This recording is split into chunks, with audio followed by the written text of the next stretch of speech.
Greetings all. Welcome to the first day of winter, and I couldn't think anything better to eat today than a winter squash.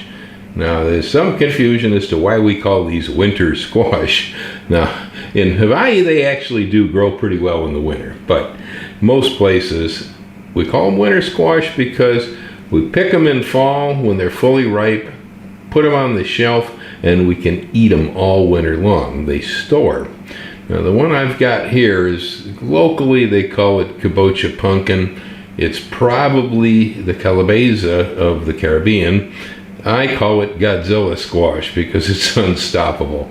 We have problems here with pickle worms, and this one is quite resistant.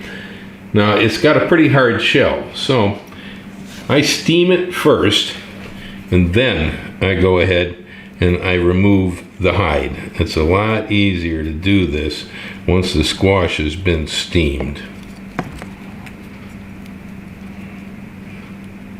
This type of squash has some green or chlorophyll under the rind, as you can see here. It's not unusual. It doesn't go all the way through, but it actually does have some chlorophyll. Now over here in the pan, I have cut them up into bite-sized cubes. Next thing I'm going to do is I'm going to put a little bit of salt over the top of the squash to make it savory. Next, I have sliced up some apples, and I'm going to distribute them over the top of the squash. Now you could use pears. Pears are really good in this. You could use cranberries if you like them.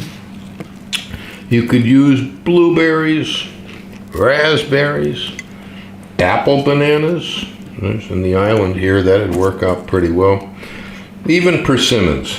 Persimmons would work for this too.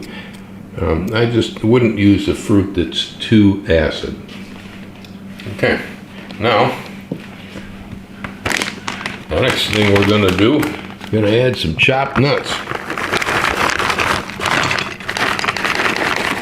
These are walnuts. Pecans work. Macadamia nut works.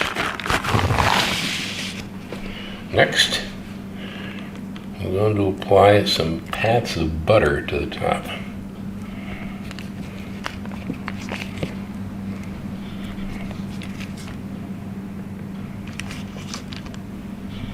Followed by a sprinkling of organic brown sugar.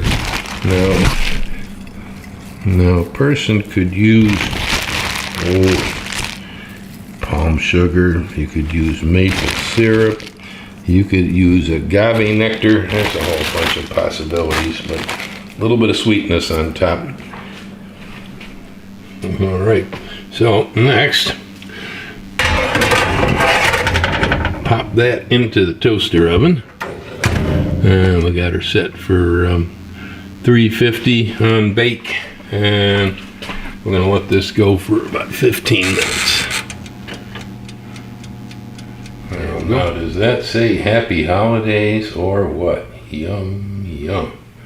Just put it out in front of your guests. Well, here's me and Gracie Cat, first day of winter, and Gracie gotten soaked now 3 times today.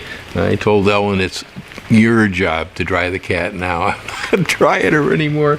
She's wet again. She just keeps going out there, right, Gracie? Yeah, she's right down here by my feet. Well, winter time coming.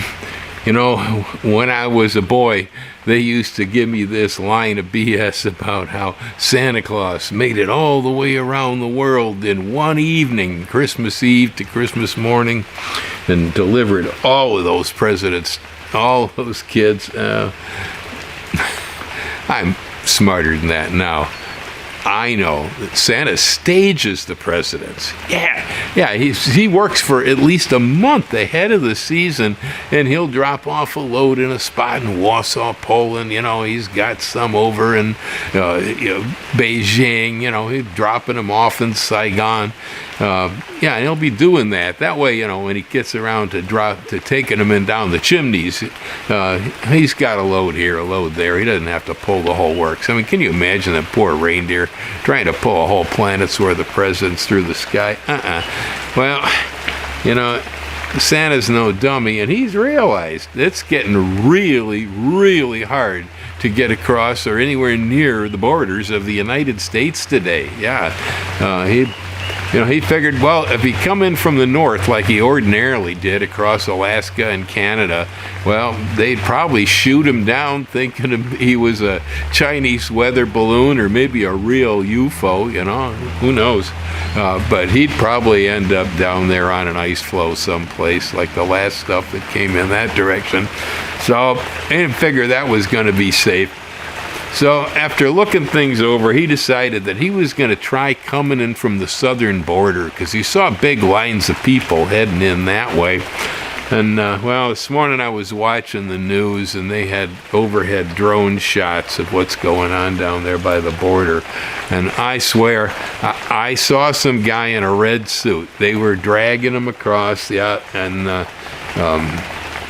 I saw what looked like probably Border Patrol burning a pile of Christmas presents, probably thinking that they contained fentanyl or something on that order, using a flamethrower. I saw what looked like might have been people on the Mexican side of the border roasting stuff over fires. It could have been goats. They might have been sheep, but it's entirely possible. I didn't see any reindeer anywhere, and so this is really horrible.